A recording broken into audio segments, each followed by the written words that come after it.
Bones, avui amb el de la comarca presentarem un vídeo sobre la xerrada que vam fer el dia 11 d'agost a la vila de Terme. És una xerrada sobre passat i present de l'apicultura, on veurem tots els processos des del paleolític fins ara i tal com està el dia d'avui. També veurem tots els fruits que traiem d'una arna. Així que, al de la intro i al vídeo. Benvinguts al meu de la comarca, canal dedicat a l'apicultura i en un futur podré amb altres coses. Si us agraden els vídeos, fiqueu like i si podeu, inscriu-vos al canal. Enganais a un altre vídeo.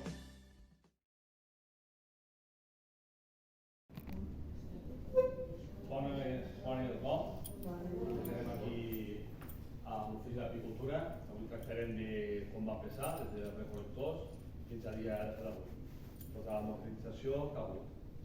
És una acció que tinc i que va carregada a més.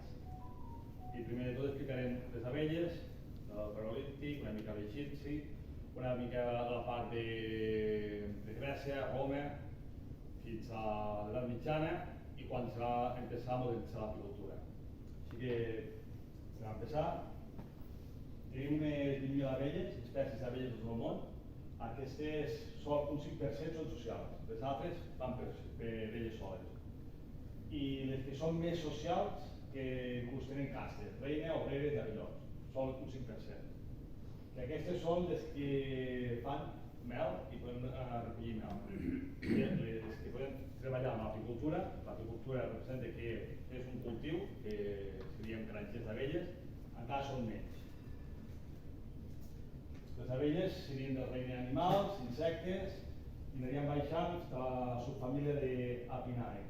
Nosaltres treballem amb les àpies, que són les que piquen, i hi ha unes altres, les melipones, que també fan mel, i tenen les possibilitats que aquestes no piquen. Però no les tenim aquí, estan cap a la zona equatorial i així. Són molt bones perquè no piquen, però són altres sistemes de treballar i ja que no piquen, si les treballes malament, marxen de la caixa. Llavors els podríem dividir en dos grups, uns que serien els típics ruscos que treballen natres amb caixes, amb llocs forats, amb troncs i així, i les altres que fan el rusc a l'aire, com aquí veieu a la dreta, a la foto, d'una barpejada. Aquestes tampoc les trobem aquí, nosaltres treballem amb les primeres i les que treballem bé serien l'apis mellifera, la que tenim, i l'apis cerana, que està a l'Àsia. Les altres també van forats en caixes, però no les podem explotar amb apicultura. No les han pogut domesticar. Llavors, en total, tenim d'apis unes 9 subespècies. La mellifera, que la tenim a Europa, a l'Àsia n'hi ha 4, a Malta hi hauria algunes a Malàsia, a una altra a la zona d'Himalaya. Aquestes hi ha fotos molt típiques que són penya-segats que van tallant d'allí.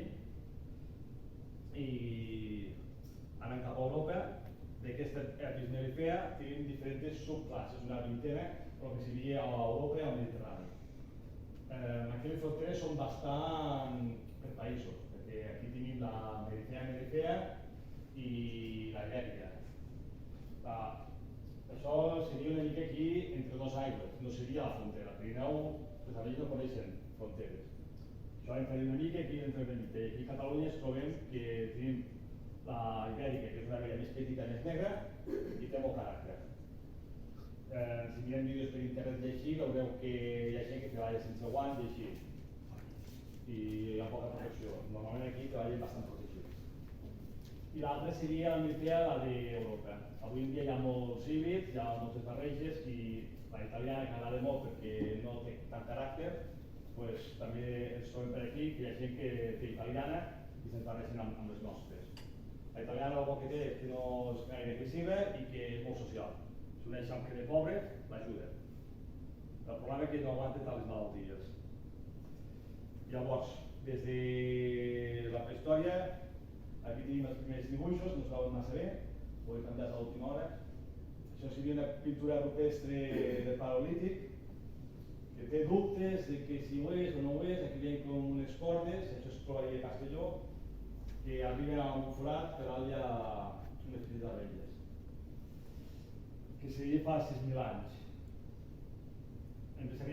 La més típica és aquesta d'aquí, del Neolític de fa 5.000 anys, que veiem una figura femenina que recol·lecta mel. I veiem a l'esquerra que hi ha com unes cordes per poder pujar al forat. Això està al País Valencià, i les pintures es troben a la Franja de València, Castelló, València i així. I és la més bonica de totes perquè el dibuixant això va dibuixar amb un forat, aprofitant el dibuix. Vull dir, ja havia fet aquell temps. Aquesta té una mica polèmica que diuen que si està collint fruits, que si no són abelles. El dibuix de l'èquid és molt paregut a l'altre que hem dit i els agricultors ens pensem que també el mateix sistema de cordes arribaven a l'aixar per recol·lectar mel. No solament aquí, sinó trobem altres dibuixos situats al rest del món. Això també es troba a Castelló, conjunt amb unes pintures. En aquesta zona hi ha moltes pintures d'altres coses, no sol l'apicultura.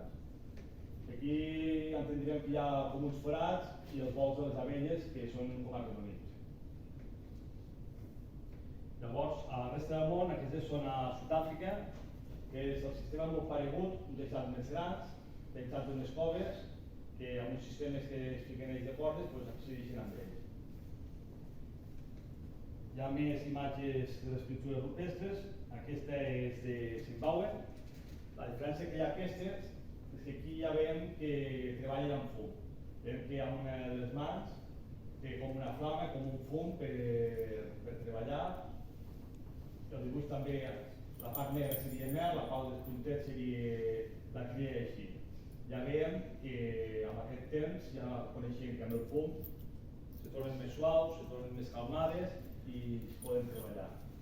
Això seria fins a la part que l'apicultura encara no podríem dir que són recol·lectors. Ells agafen el niu i agafen la mel. La mel, amb tot el temps que hi ha hagut, si ha dit que és el menjar dels déus. Per el bo que és, per la bossa que és i per el que reps quan l'agafes, si no l'has protegit.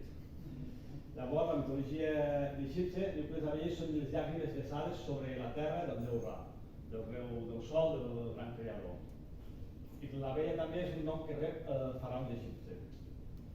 Així que l'antic Egipte tenia molt d'això, també per balsamar, em sembla que va ser l'emperador Magno d'això, que va morir en guerra i per portar-lo cap a la seva ciutat natal, el van cobrir de mel, perquè el cos no es passés. Balsamaven ràpid amb mel i podien transportar el cos. A no haver oxigen, es poden transportar. Llavors, hi ha escriptura egípcia aproximadament des de la primera dinastia, que aproximadament és 3100 abans de Crist, acabant el 2890, la primera dinastia. Aquí ja trobem dibuixos d'apicultura que ja treballaven. Aquí ja diem apicultura perquè ells ja feien ruscos, amb fang, full, i ells ja amb el Nil, seguint les guiades del Nil, pujant i baixant del Nil, ja feien transport d'abelles, ja feien la transhumància. I seria el primer poble que tenien apicultors. I també tenien el càrrec oficial del sellador de la mel, que era el que treballava la mel, que era un càrrec del rei. Aquí veiem ja diferents dibuixos i geogrífics amb ells. Els geogrífics són diferents de les abelles, ja no vaig poder estudiar més d'això perquè se m'anava el tema, perquè cada dibuix vol dir diferent, de diferent dinastia, però aquí ja veiem que treballen amb eixams horitzontals. Ja anem veient que sobre el tema que hi ha eixams creixement horitzontal i creixement vertical. Ja veiem com a l'esquerra de tot ja treballen amb galledes, ja el guarden, i a la dreta com un va traient panals de mel i l'altre que està plantat porta com una cassoleta que es podria entendre que és com el fum. Doncs ja veiem que ells treballaven. D'Egipte ja anem cap a la mitologia grega, Aristeo. Aristeo representa que és un déu menor, que és el que ens va ensenyar, fill d'Apolo i de la caçadora Irene. I ell és el que ens va ensenyar als humans, diuen, el misteri de quallar la llet, el misteri de l'agricultura, d'exportar els olivers perquè ens donin fruit, I també així va ser el déu patró del bestiar, dels arbres fruiters, de la casa i l'agricultura, perquè també ens va ensenyar a tractar l'agricultura. Va haver un heroi cultural perquè es va ensenyar l'ús de les xarxes i els paranys de la casa. Però amb ell li va ensenyar la nimfa Melissa, que és la que li va ensenyar amb ells que el Roma se diu Mellona. Roma copia els grecs, l'únic que canvien els noms. Llavors, Aristeu no el vaig trobar i ells ja treballen amb Melissa i els romans amb Mellona. I ella sí que s'havia atribuït la descoberta de les abelles de l'elaboració de la mel. I al final la cultura està inventada, hem vist el primer dibuix que hi havia una dona femenina i aquí podríem dir que està inventada també per una dona. Avui en dia hi ha l'empresa de cristianisme i aquí ells tenim molts déus i un déu proveïdor, nosaltres tenim un déu i molts sants, que siguin patrons. Aquí canvien una mica, he ficat Sant Pons i Sant Ambròs i aquí hi ha una mica de separació. Podríem dir que Sant Ambròs diuen que quan parlava treia abelles per la boca, que parlar, escoltar com si fos mel. Va ser un bisbe de Milà i diuen patró dels apicultors, venedors de mel, fabricant d'espelmes i és el 7 de desembre i era un bisbe. Aquí fins ara se celebrava, però per imposició d'Espanya. Seria Sant Ambròs i els espanyols. Aquí, com tenim Sant Esteve, en diferents festivitats, el nostre sant és Sant Pons. Era un màrtir del segle III, segle IV, que la història m'agrada més. Era un herbolari que va arribar a Barcelona, va veure tot tal com està i va empezar a fer remeis per a la gent. Era més benàvol i és patró dels herbolistes i apicultors. Avui en dia hi ha moltes fires de Sant Pons d'herbolistes. Es van canviar la festivitat, però les fires han continuat sent. Podem dir els catalans hauríem de tindre més aviat Sant Pons que Sant Ambròs, si tiréssim enrere. Això seria, a l'edat mitjana, ja empiecen les primeres normatives amb els visigots. Ja van elaborar la legislació. Per exemple, a l'edat mitjana l'església i el cristianisme tenen molt a veure, ja que utilitzen les ceres per igleses, miris, per oficis religiosos. I això fa augmentar notablement sobre el nombre de rus de la península Ibèrica sobre el segle XIII i XIV. I arriba a tant valor que la cera ja empieza a entrar com a moneda de canvi. Ja tindré cera per poder cremar ciris, ja tindria prou. Això ja és a l'edat mitjana. A l'edat mitjana hem vist que els egipcis ho feien amb fang, s'utilitza de tot. Per fer els ruscos, troncs, un arbre buit fins a realitzats amb suro, tot depèn de cada zona. Mínimament fan, inclús aquí al nord de Lleida, Aragó i així, es poden trobar armes amb canyís, d'influència àrab. I a partir d'aquí se comença a iniciar uns típics corrals o tancats d'abelles, ja que té la seva competència. Aquí veuríem els ruscos que eren de fang, trobats em sembla que, cap allí a València i així. Això és de l'edat de ferro. He ficat les mesures, perquè sembla molt gran a la foto, però fan de 25 a 30 centímetres d'ample i a 50 a 60 centímetres de llarg. A l'imatge semblen molt grans, però no ho són. Per això vaig ficar les mesures. Aquí hi havia dos taps a cada costat i obrim per un costat i anàvem prenent la cera que feien falta. En aquell temps, quan treien cera, ho xafaven i separen la cera amb la mel. Vull dir, hem de tornar a fer cera de nou. Aquí veuríem els troncs que realitzàvem. Aquí el treball era un eixam, obrint la part de dalt. Normalment, quan l'eixam entra, se queden les típiques boles a la part de dalt, ells van creixent i van agafant cap baix. Quan l'apicultor li interessava, obria la part de dalt i tallava la mel i se l'enduia. Aquesta mel era estafada, era separada a part, la cera estava bruta de mel, la podíem llimpar amb aigua, rebaixar la mel amb aigua podíem fer hidromel, que seria com una cervesa de mel, i la cera pues, per aprofitar per trames o per tremes i enduents. El problema és que l'Eixam tenia de tornar a fer la cera. Cada quilo de cera els costa de 7 a 12 quilos de mel de fer. La cera és una cosa que els costa molt a fer, per això a la cultura moderna l'aprofitem molt. Aquí tindríem a l'esquerra els de suro i a la dreta els que diem de canyís. Tots els altres que hem vist, menys els de fang i els de canyís, treballen horitzontalment i els de suro treballen verticalment com si fos un tronc. Això era canyís i el cobrien fent de repunt, ficant dos cops a la punta. Aquest se'n veu cap a la muntanya a alguns llocs, que podeu veure a la muntanya, que és com uns nínxols. Ells ficaven a la part de dins. Ara veurem més al davant, algo paregut que es troba als Castells, una foto pareguda. A l'esquerra tenim Ingen i aquest ja és una agricultura més moderna, que està feta amb fang o d'alguna manera, però aquí ja veiem que la cera, els panals de cera els poden canviar. Veieu que la foto del senyor és antiga, però no massa tampoc. Vull dir, tot i així encara treballàvem amb els caixes que estem treballant ara. I aquí ja podria canviar la cera de lloc i els panals, que és el que va evolucionar molt l'apicultura. El que diem dels corrals, els corrals aquests cap a la muntanya, sobretot per l'os i també si passa un ramat que pot tombar una caixa i per protegir. Aquí, quan vam parlar del visigots d'així, ja veiem que ja inicien els corrals de mel. Hi ha una caseta per treballar i s'ha tancat.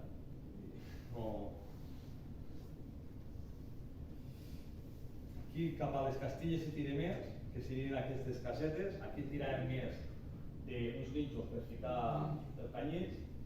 Aquí treballàvem per la part de dins. Als costats d'algunes fotos trobàvem una petita porta, aquí i cap aquí baix, i treballàvem per la part de darrere.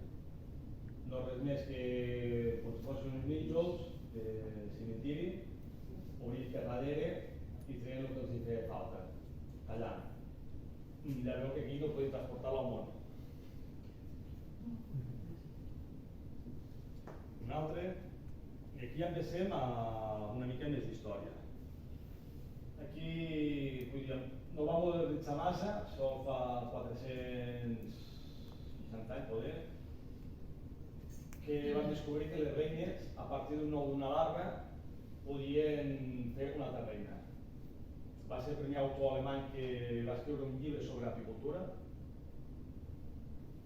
i aquí empieza a iniciar-se, a modernitzar-se una mica, però ja veiem que les coses se van descobertes cada 20, 26, 30 anys. Descobrir vol dir que algú ho escriu, no vol dir que tothom ho sap. Vull dir, la informació anava molt lenta, de boca a boca, i passava molt temps. Estem parlant ja del segle principi del segle XVII i durant el segle XVII les coses com veiem avui en dia tan normal, que la reina, per exemple, és una femella, que és la mare de totes. Al final se pensaven que era en aquell temps el rei, aquí mano jo, que era un home, i no, sinó la que manava realment era la mare de les reines. Els que són antirei i així, l'apicultors diuen la mare de les abelles, no diuen la reina.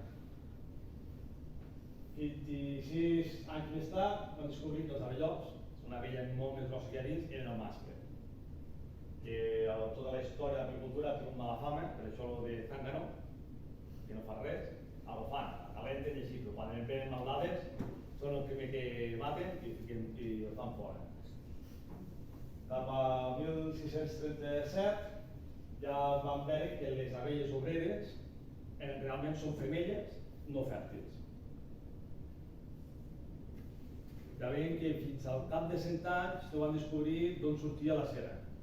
Es pensaven que era un aliment, que es pensaven que ho agafaven de les flors, que ho agafaven de la mel, i fent proves, tancant la caixa, i sense haver anat a mitjà van veure que es tiraven mel. Això va ser quasi a mitjans del segle XVIII, que saben, aquí es veu a la foto d'on surt la cera, de les cates de les abelles de les més joves. i la producció de cera no és tot l'any, sinó la producció forta és des de primavera fins a finals de juny. Al juliol, ja quan fiquem cera per estirar, que més tard ho comentarem, ja els hi costa. I ara a l'agost ja és molt difícil que m'estiguin cera. Ja parlem al final del segle XVIII i així, 1771, 1792, per exemple, van descobrir la fecundació de les reines, on se fecundaven, que a dins de la caixa no. Ella neix i a cap d'uns dies surt a volar durant uns 10 dies i s'aparella amb els mascles, diversos, bastants. I quan ha acabat, ella torna i no torna a sortir més. Vull dir, és una setmana de festa i se'n torna cap a casa. És una cosa molt peculiar perquè van amb zones en concret. No sé si van per energia o per què, però no es troben, sinó la reina va a un lloc que pot ser quilòmetres i si miréssim al cel veuríem molts abellots i moltes reines fent la festa i normalment els abellots de la mateixa caixa van a un altre lloc per no barrejar sangs. I si es localitza el lloc aquests, cada any s'hi troba. Hi ha llocs localitzats, bastant famosos. El 1792 ja van fundar també les bases de la ciència apícola, la raça de aquest home queria ser, però amb l'ajuda de la dona i del treballador, majordom o com ho puguem dir. Ell anava preguntant i així, anava descobrint, va ser també un dels primers llibres. Veiem aquí que tot va cada 20 anys, cada 7 anys, però a mitjans del segle 1851, fa 170 anys, canvi tot.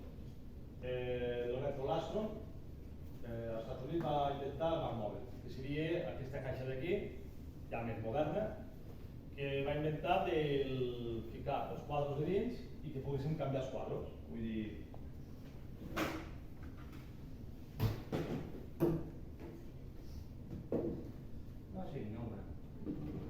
va inventar això, la caixa aquesta amb els quadres i que poguéssim pujar els quadres cap baix, cap dalt i que poguéssim millorar. Això ja va ser una revolució, perquè podies tractar tu com volguessis baixar. Ha tingut un reconeixement mundialment, aquestes caixes o variants d'aquestes caixes ja estan a tot el món i és que ha canviat.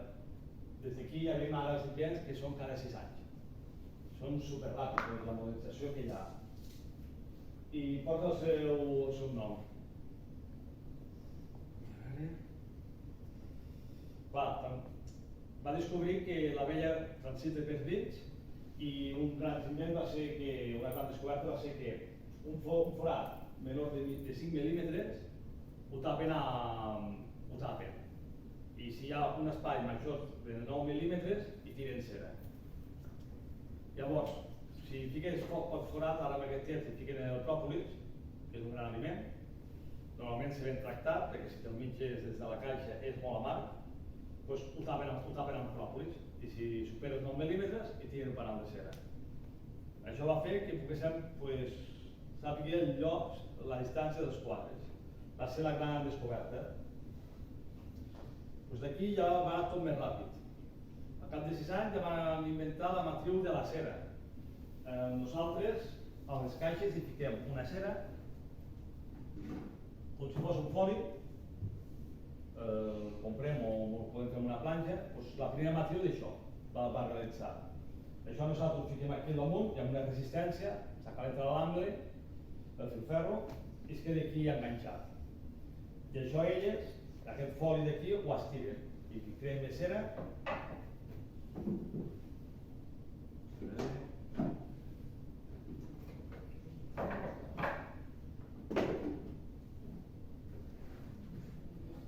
Elles ho van estirant i van fer el que serien els hexàgons. Aquest ja és un quadre bastant vell, dins del forat. Clar, tindre de ficar això, que elles tiressin la cera aquí, on tu volies, que a vegades és on elles volen. I ficar la làmina, t'ho estiren ràpid i dius, hosti, avançaves perquè si han dit que 1 quilo hi costa de 7 a 12 quilos, una làmina d'aquestes pesa uns 100 grams. Però si estàs ahorrant ahorrant cada làmina 1 quilo de mel. Llavors va ser això, però ja veiem que a poc temps ja inventen el primer extractor de mel. Que un va dir, ostres, tot i així encara ho destruïen, trencaven i després de trencar-ho feien les làmines. Un va dir, home, amb la força centrífuga podem treure la mel. Elles això ho tapen, talles i com si fos una rentadora, com a ser que la nova que fica la roba fora, també tenim una màquina que fiquem la cera i rodant se'n va cap a fora, així de les quadres se'n va cap a fora. Llavors ens trobem que després de fer-ho ens queden els quadres així. Llavors ho tornem a ficar dins. Ja no hem d'estirar tanta cera. Elles ho arreglen una mica, el que està foradat o el que està trencat. Ja hem guanyat molt temps. Si a ple estiu que a plena campanya això els costa 2 o 3 dies, ara en aquest temps igual els costa 2 setmanes, ja ho tenen fet, però ho tenen d'arreglar i ja poden tornar a ficar mel. Va ser la gran revolució amb l'agricultura. Estem parlant ja del segle XIX i així, que és per la modernització de tota la indústria també. Tot va lligat. Llavors, cap a, ja veiem, 1870 i així, va construir el primer fumador, que és, un agricultor sempre va amb fum, però ens enganyem una mica, si hi ha un foc forestal, i llavors ells fan, mengem que aquí, si se'ns encén la casa, hem de marxar. I llavors el perill principal és el foc, a nosaltres no ens fan cap cas, i les abelles que van tipes no piquen, piquen les raïbes. Si s'ha de morir una, es mori qui la que va menjar. Llavors, al cap del temps, ja van canviar el fumador, perquè el primer és el de dalt, no es va donar compte que el va muntar al revés, i després va muntar aquest. Fa 100 anys que hi ha el mateix tipus de fumador, no ha canviat res. S'ha modernitzat amb tecnologia, però les bases són les mateixes. I al cap del temps, Charles Dallan va modificar el gust de l'Astro, que és el mateix, la part de baix és un pelet més alta, que ja és pel flat de cria i les formes de treballar.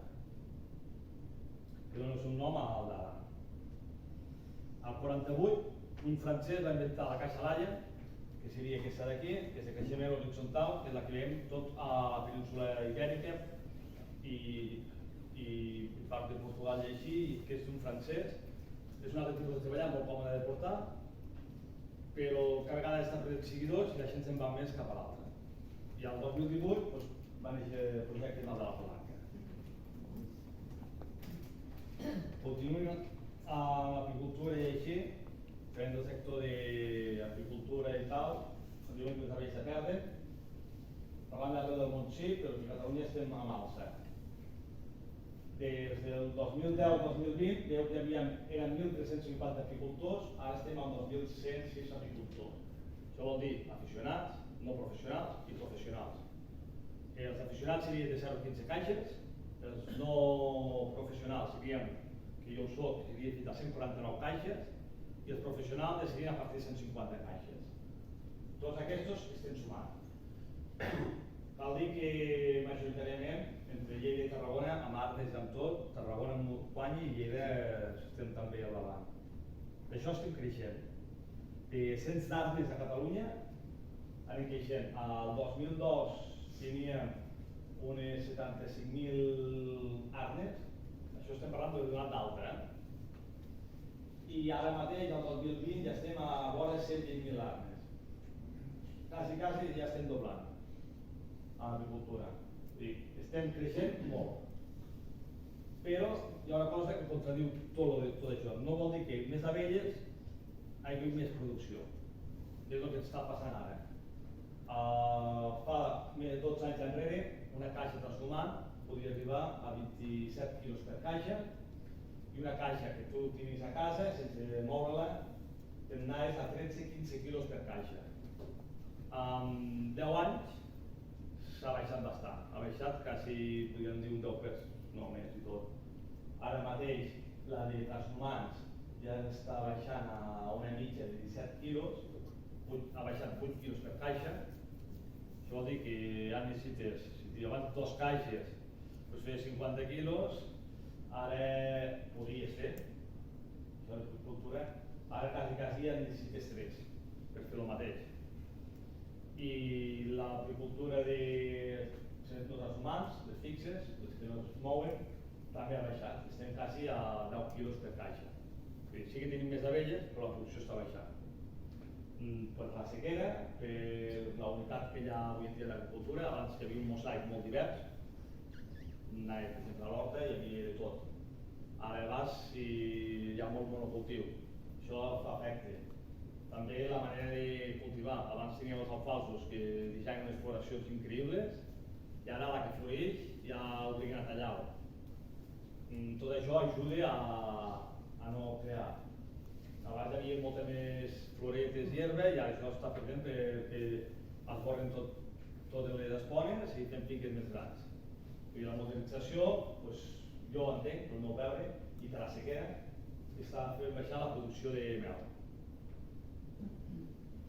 Ara canviant una mica, aquí tenim les 3 caixes principals que es treballen avui.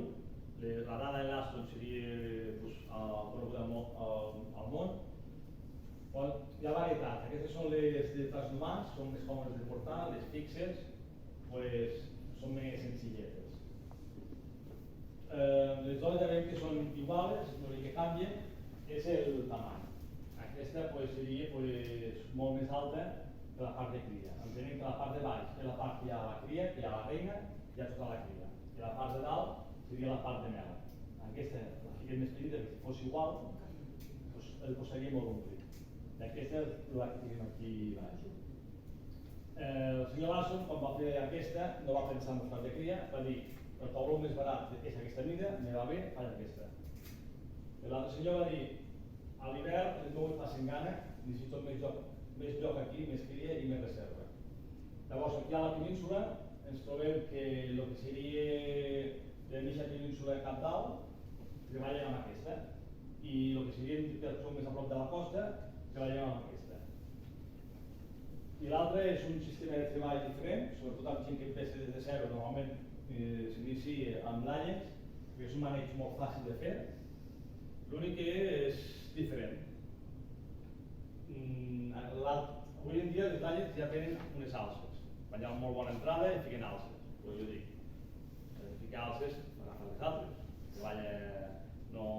és un mig-mig. L'únic que les lassos te permet, jo tinc feina, fico una caixa al damunt i ja tornaré el mes que ve.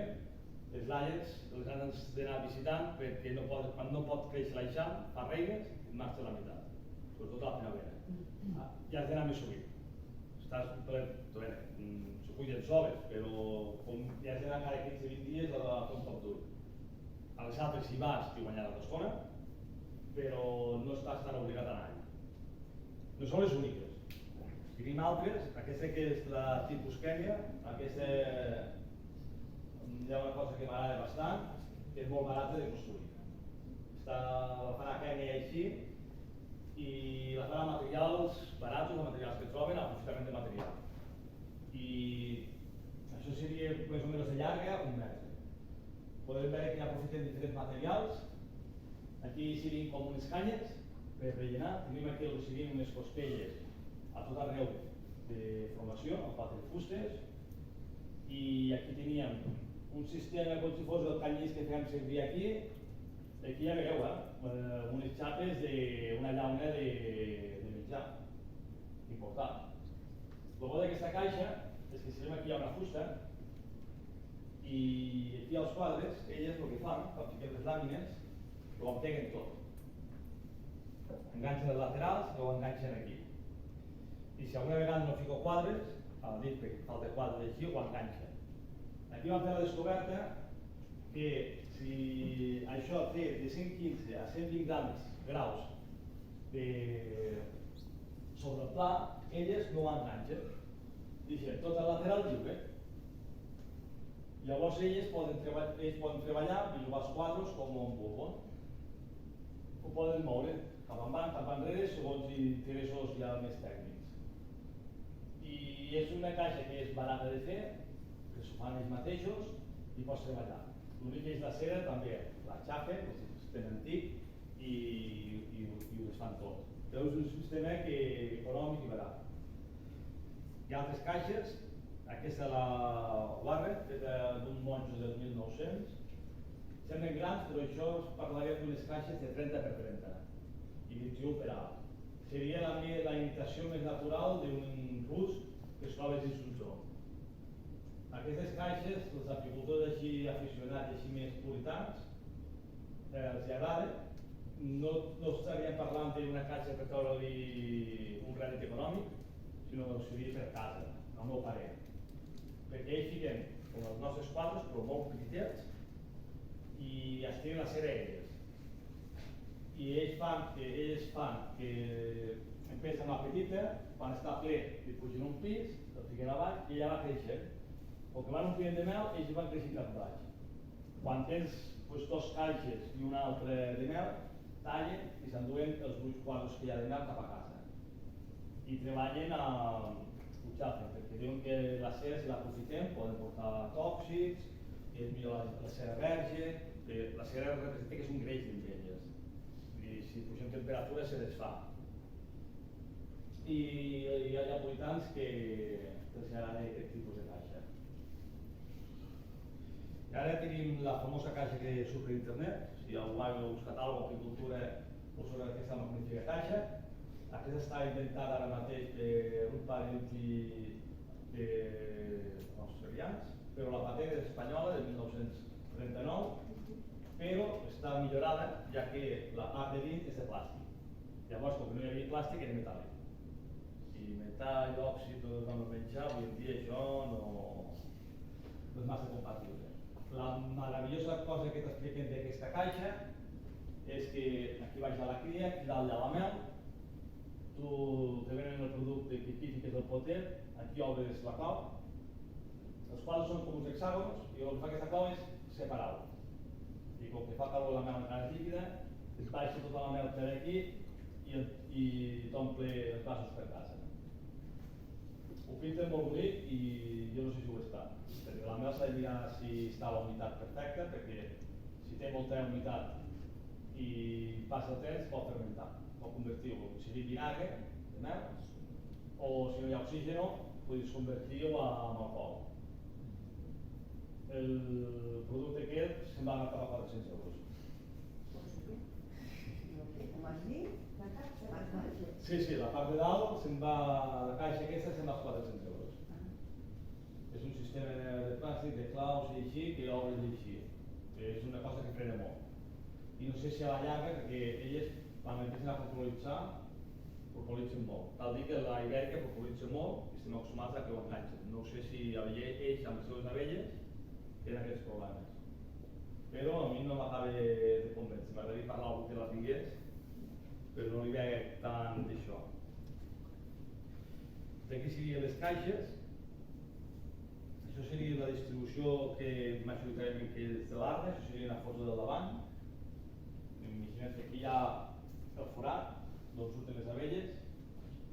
Això que és, el blanc seria la zona de passar elles, i quan tinguem la part de dalt, la part de baix i la bola que hem anat comentant, això seria la part de cria, la primavera seria la mel, tota la caixa, ells van ficar mel a dalt, i entre la cria i la mel, el pol·len. El pol·len amb ells seria el que seria la proteïna, el tall per natres, i la mel seria el que per els hidrats de carboni, que per natres seria la pasta i el pa. Llavors, el que tenim a dins de l'arbre serien aquests tres, la de mig i la dreta de baix seria la reina, podeu veure que és molt més llarga que una abella normal, i a l'esquerra, a la part de dalt, veieu que hi ha uns que són molt més grans que les altres, i aquestes tractaria que serien els mascles, que fan quasi 2x2 d'una abella normal. I la reina, que és la que costa més de trobar. I com se crien cadascun d'ells. El mascle seria, la reina fa ous, si l'ou no és fecundat, sortiria mascle. Pot ser per dues raons, perquè la reina no s'ha fecundat un mal a primavera, no s'ha fecundat bé, se faria mascles, o quan fa les caselles aquestes, si ens fixem a la part de baix, hi ha unes que són més grans. Llavors, quan la femella es fica a dins la part de darrere per pondre l'ou, com que és el forat gran, no li apreta la panja i no es fecunda l'ou, perquè la reina porta dins tota l'esperma dels mascles de la primera setmana, durant 4 o tota la seva vida porta aquesta. Quan s'acaba el magatzem d'esperma, canvien de reina. Si es fecunda l'ou, surt femella, però si aquest ou és alimentat amb jalea real, faran noves reines, i si no està alimentat amb jalea real, tota la vida seria una obrera. L'obrera més dies s'alimenta amb jalea, però després d'alimentació normal. La reina la poden fer per necessitats, per canvi de reina perquè està vella, perquè pel maneig l'he tocat i l'han ferit o l'han matat, perquè a la caixa no hi caben, i llavors, segons tipus, si s'obren reines, si falta lloc i han de créixer, les fan aquí baix, que en fan moltes. I si és per necessitat, la fan a la part de dalt, i tot té una explicació. Si ben mal dades, fan la bola cap dalt i deixen morir la bola. O fan els mascles, que ho fan la cria de bola. Si fa bon temps, tot això tirarà endavant. I si és per necessitat, la fan a la part de dalt per protegir-la més. I sense ella saben que no tiraran endavant. Llavors, aquí diríem la vida, que l'abellot tarda 24 dies a reproduir, és a dir, que fa l'ou, neix, té els primers bous i no té una maduresa sexual fins als 30-40 dies de néixer. Vull dir, està a dies voltant. I mor a menys de 60 dies. A la posada de la reina, que amb 15-16 dies la fas, amb 5 dies neix i als 15 dies ja està allí ponent. Vull dir, si per fer els mascles, els ja has de fer 20 més abans. I després tenim les obreres, que tarden 21 dies a néixer, fan tasques a l'interior uns 21 dies, i després a l'exterior, ara en aquest temps no arriben a 65 dies de vida, però a l'hivern, que tenen menys estrès i treballen menys, poden arribar a 3 o 4 mesos. Són diferents, les d'ara són més grans i les d'ara són més petites. Llavors aquí treballaríem ja el que trobem des de l'arna avui en dia, des de la mel, els seus diferents tipus, color i textura. Cada florada, cada mel és molt diferent. Una mel que podem trobar a principis d'estiu, a final d'estiu. Totes les mel poden ser mil flors, però hi ha mels que poden ser monoflorals, segons els ítems dels anàlisis que podem fer. I amb la mel també podem fer el que hem dit abans, hidromel. La mel la recollim amb un 16% d'humitat, podríem arribar a tenir aquests mels a un 20-22, analitzant-ho. Si ens passem d'això, ja podria fermentar, però podria fer mal olor i hauria massa humitat. I l'hidromel és rebaixar-la amb aigua i ficar en ferment, i que no entri oxigen. Altres productes que ens trobem a dins, avui en dia també aprofitem, és el pol·len, les abelles, que ho porten a darrere de les cames, i això de costat seria un extractor, que són foradets que passen les abelles, però com que porten això a les cames de darrere, al passar els hi cau. El pol·len aquest, si el recollim, o l'hem de mitja directe o l'hem de congelar, perquè porta un molt alt percent d'humitat. I després s'ha de secar. Això vol dir que aquells potents que comprem de pol·len no és pa com surt, sinó l'hem secat. Hi hauria un altre producte de pol·len, que seria el pa de pol·len, que és tret del quadre, perquè ells el fiquen a dins, el premsen i passa com una fermentació així, que seria un altre producte, un altre aliment. Però allí es feia molt paciència de calma. Un altre producte que trobem, que també és molt famós, és la jalea real. La jalea real s'alimenta de la cria, com veiem a baix de tota l'esquerra, que hi ha molt poca jalea, i és per les cries, d'obreres, els primers dies. Però a la dreta veiem dos reines que estan en una piscina de jalea real. Però clar, veiem a la foto del mig que la cullera que trau és com l'augment del dit petit. I la jalea real sol la podem fer quan hi ha reines, quan fan reines a la primavera, en els mesos de primavera. A partir de juny és difícil de fer. Per això quan jo veig tanta jalea real al mercat, dic, no sé d'on la trau perquè costa molt de traure. I clar, què trau perquè costa molt de fer un quilo de jalea real. I les caixes que trau jalea real no costa molt de mel perquè han de tindre molta mel perquè ells se creguin que vagin molt bé i que facin moltes reines. I aquí veiem un quadre d'imatge de com se troba la farina real d'elles. Altres productes seria el pròpolis, que últimament s'està ficant bastant de moda, sobretot també a Europa.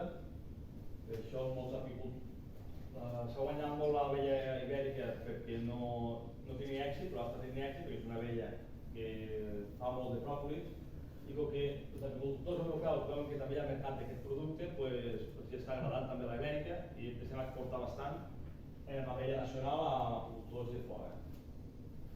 El pròpolis amb temperatura externa se fica en unes rets pareguda a la que tenia per aquí, però més fineta, com hem dit abans, a menys de 5 mil·límetres.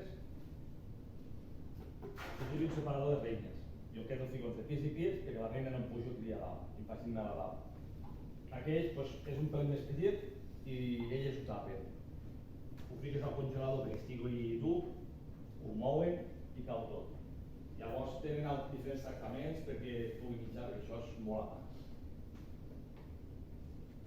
Altres productes que tenim seria la cera, que avui en dia també s'aprofita per fer més làmines de cera, per fer espelmes, i també una mica també amb embogents així naturals que fan això.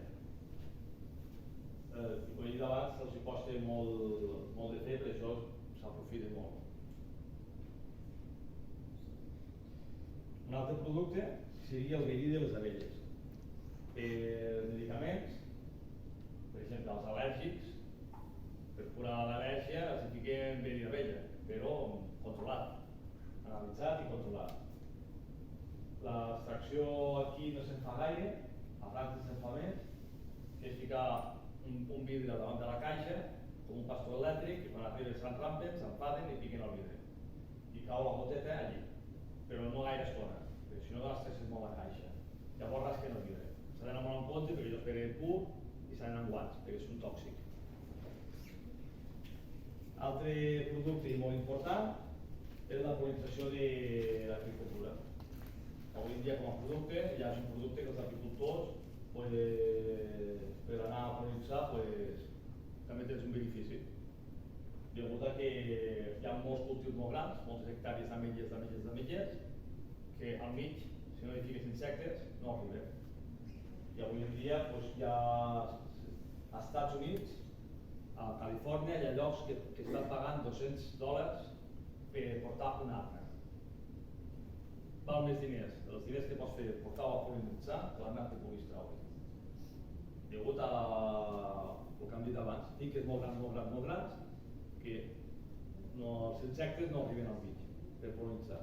I als Estats Units ja està passant això. Això seria anar massa ràpid, això seria el que tenia preparat de l'apicultura. I fins aquí estaríem de la xerrada aquesta.